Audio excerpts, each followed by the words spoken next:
Okay. Um, I don't know if it's blurry or not. If I'm if fuck, okay. I don't look okay. All right. I don't know if this is out of focus. Yeah, that's what I meant to say. I'm going to be completely candid here. No edits, no nothing. Um,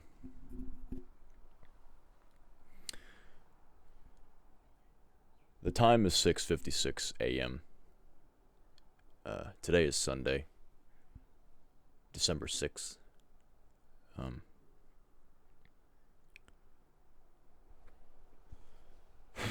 okay.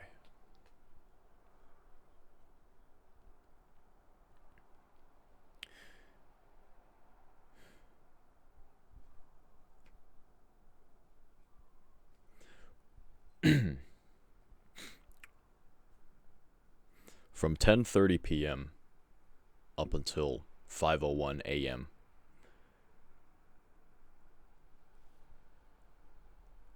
for 6 hours straight, I listened to a series of albums called Everywhere at the End of Time. These 6 albums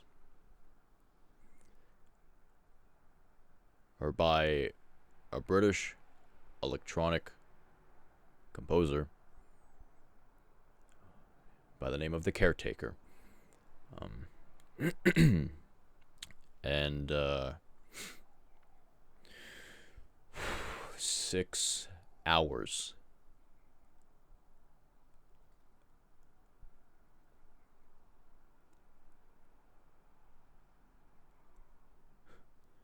I am genuinely speechless. I really cannot be bothered to edit this video. I genuinely do not care because I want to share my thoughts. Very rare.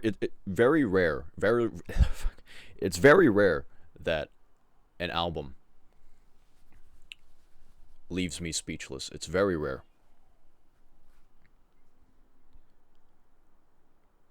I finished listening to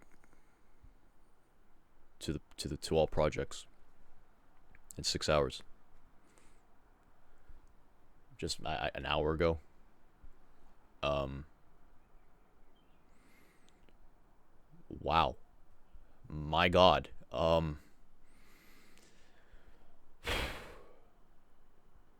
I don't want this to seem like I'm over exaggerating or anything like that, or I'm like hyping it up or something like that. This isn't a front. This isn't a character. I'm not putting a facade or anything. Like, this is genuinely me right now.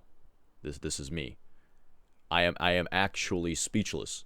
I am trying to find the words to say. I don't even need these headphones. I don't even need them. Okay, so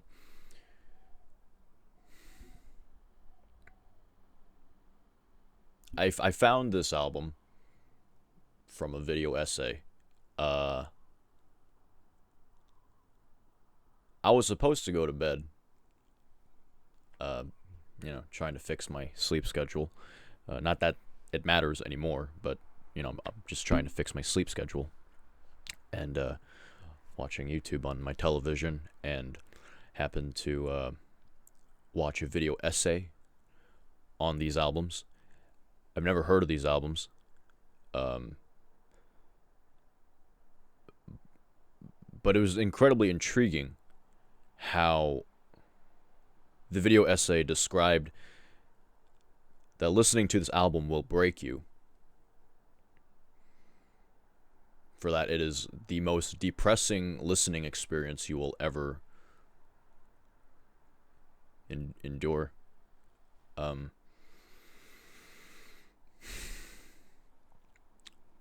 and I took a shot in the dark. Figured, yeah, what the hell? Might as well, give it a try. 6 hours, sure. I got got all the time in the world. I could be sleeping, but you know what? Fuck it. Album time. I I logged down my experience in my journal. I can't be bothered to open up the pages because this is the kind of journal where the pen holds it closed, and this is the gel pens with the little thing. Anyways,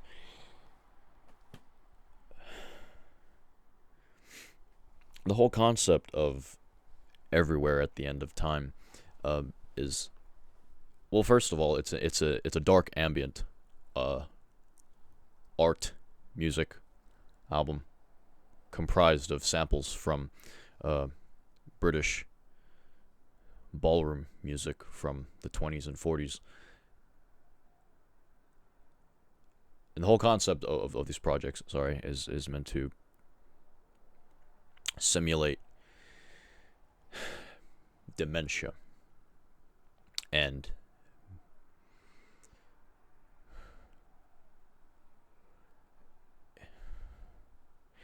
how over the course of time it will take you over. That's my summary of what the albums are about. I was already fascinated by the idea that, one, not only is it, a 6-hour project comprised of 6 separate albums dealing with the same concept, I was also intrigued with the fact that it is not only depressing, but it will break your spirits. And yeah, no, that's true. That's true. It broke me. I really want to make this video as brief as possible because I really want to share my thoughts about it. But I don't want to edit this because I don't have the energy to. And it's not that I'm tired or I'm sleepy or anything like that. Like, for the entire 6 hours, I was laying in my bed, and during the course of those 6 hours, listening from beginning to end, there would be moments where I would drift off to sleep, and when I did wake up, parts of the album, and I can't even list the track listing. I can't be bothered to because I don't care for the track listing. The songs would abruptly end and jump to the next one, and it really gave me a very unnerving feeling. It was an incredible listening experience. It was a mix between fear, loss, sorrow.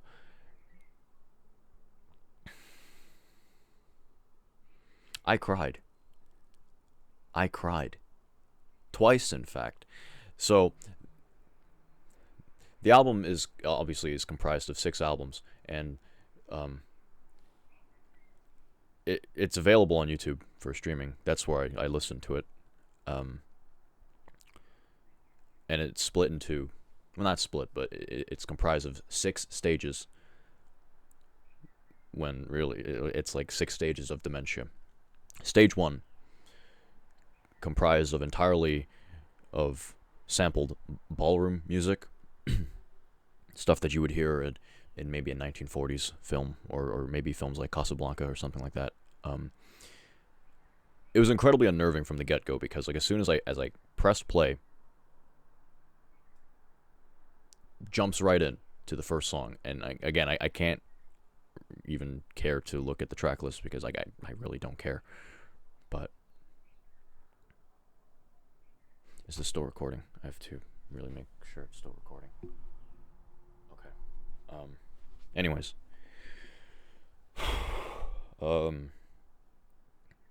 Stage 1 was incredibly unnerving because it just jumps right in. I didn't know what to expect. Obviously, this is my first listen. I didn't know what I was getting myself into. I knew what the concept was. I knew the feelings that it supposedly were to give the listener. It's not that I didn't buy it. It's just I wanted to experience it for myself. And Jesus Christ. Fucking hell. I don't know if it was either in stage one or stage two, but somewhere between those two stages. Like I cried. I cried. One out of two times. Like that was the first time I cried. Um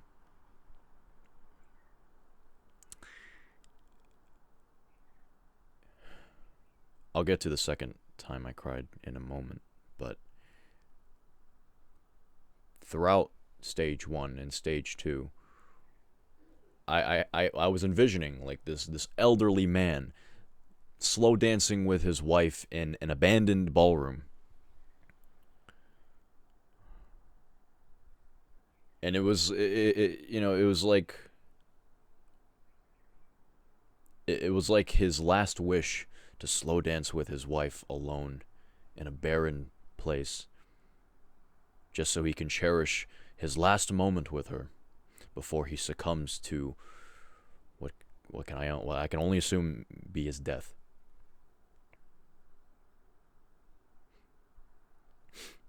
Stage 2 still follows the same, concept with the ballroom music, excuse me.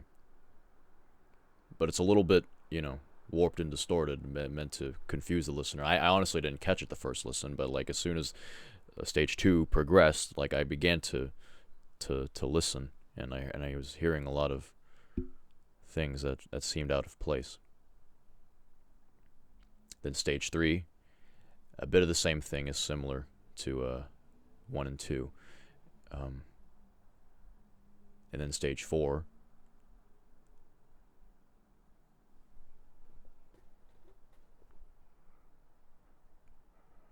and then stage 5. Stage 5, man, like that. It was like an element of horror. It's like it was just listening to the entirety on my headphones, and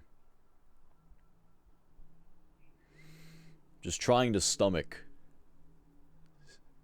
like the whole thing.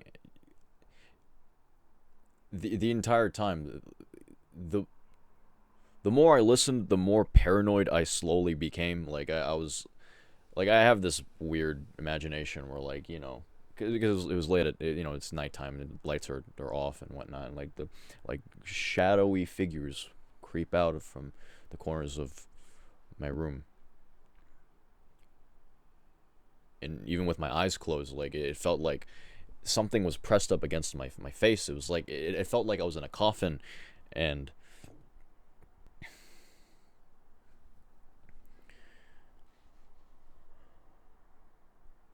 stage 6 though, man, like the last part of the albums, I I don't know. I don't know. The last few minutes after what seems to have felt like an eternity of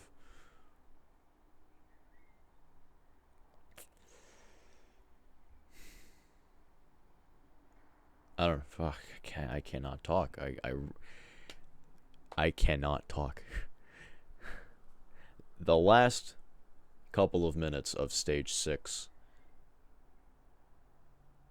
not only was it a relief to hear music again after what seemed like an hour or 2 hours full of nothing but loud thrashing noises and drone noise and white noise.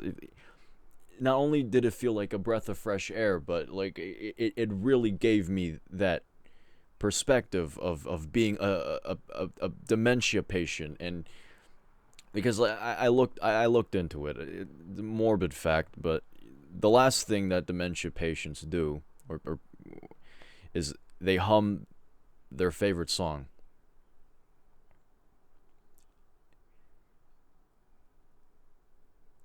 And if they can't remember their favorite song, then they usually die within a couple of weeks. I need to look into that a little bit more, but hearing that song, hearing that small piece of music for the remaining last few minutes of the album, I cried. That was the second time I cried. And then silence. 1 minute of silence. And apparently that was meant to interpret the death of the caretaker, or at least the producer's alias of the caretaker. I guess the caretaker name was plastered on for these specific albums. Again, like I just listened to these 6 albums in one whole sitting tonight, and I am I'm blown away. I am genuinely blown away.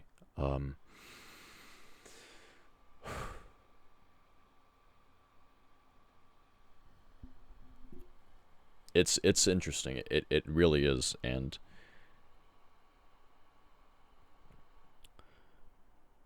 do I urge people to listen to it? Yes and no. Yes, if you want to experience an album, or a series of albums rather, that are new, that are strange, and emotionally charged, I guess. And no, because it deals with some very heavy shit, like some very heavy themes of memory loss, death, the idea of death.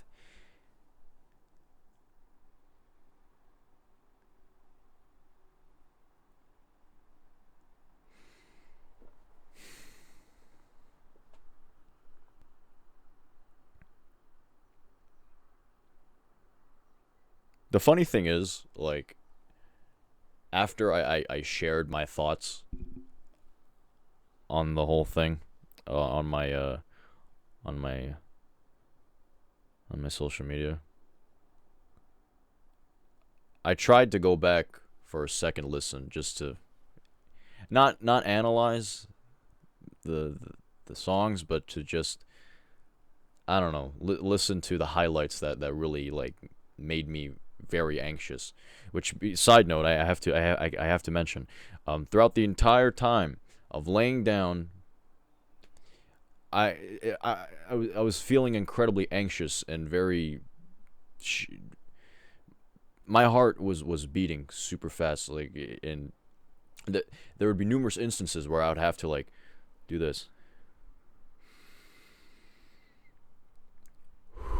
Like, I would have to do that because, like, that's how uneasy I felt. And, well, anyways, I had to share that. Yeah. Sorry. After I shared my thoughts on my first listening experience on my social media, I tried to go back for a second listen, not necessarily again to you know, I can't think. I can't think right now. I guess, yeah, I guess to, like, find the highlights of which songs really made me feel anxious, and I can't, I can't do it. For some reason, that whole journey of feeling paranoid and hopeless and scared of, at every minute, at every hour, like, that it's something that I cannot replicate a second time. And, like, it's a fucking journey. Okay, like, I'm gonna say it, it's a fucking journey. For those who have the heart to stomach it, be my guest.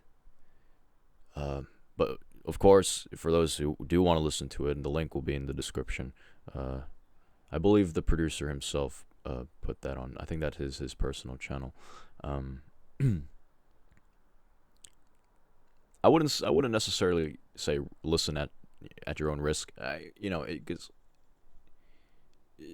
art is subjective, music is subjective. Like, just because I feel this way about these projects doesn't mean that you might feel the same. I don't know. I genuinely do not know. Plus, it really could differ based on how you listen to it, what time you listen to it. Um, I mean, for fuck's sakes, like I listened to this album like at night, laying down, butt ass naked because TMI. That's how I usually sleep, naked. But I don't know. That aspect also gave it a new layer of fear because I, as much as I wanted to escape, as much as I kept thinking, maybe I'll hold off the rest of the album, tomorrow, and I'll continue it. I, I I I stuck by it and I listened to it from beginning to end, and like it's amazing. It is incredible. Again, very rarely will an album or piece of art move me in such a way where like I am at a complete and utter loss for words, And I have friends who make music for a living, and their music, it moves me, it touches me like in the heart, but like not in the way that everywhere at the end of time does.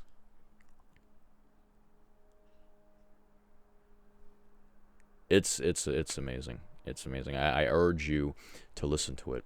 That is, if only you can stomach it, um, and if you are okay with the themes and the concept of memory loss and death, and just the overall paranoid feeling that you will get from beginning to end. Again, it may differ, uh, because I mean, just because I felt this way towards it, it doesn't mean that you will feel the same as well. I don't know. I have no clue, but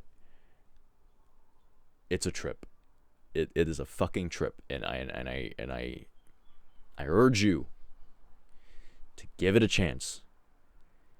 And don't listen to the album separately. Don't listen to album one, or and jump to album six, or album 3 and 5. No, all the way through, from stage one up until stage 6. You have to do that, because as soon, like, if you were to just randomly jump at a random timestamp, and it would be like at stage 5 when you were just listening to stage 1, it won't make sense unless you firmly grasp the concept of this is what dementia feels like.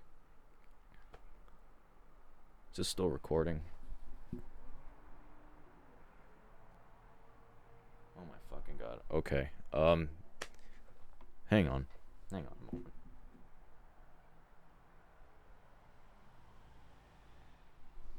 I have been betrayed. I have been betrayed because my fucking camera decides to stop recording on me for some reason, or I didn't record in general, which is fine. I don't care. I need to get this out here. Everywhere at the end of time, it's amazing, and you need to listen to it. It's more likely I'll listen to it again. Maybe not now. Maybe not, you know, in the next couple of days, because like it's gonna take a bit for me to stomach what I just listened and what I experienced. But you know what? It's a trip, and yeah, I urge you to listen to it. It's really good. All right, that's it. Bye bye.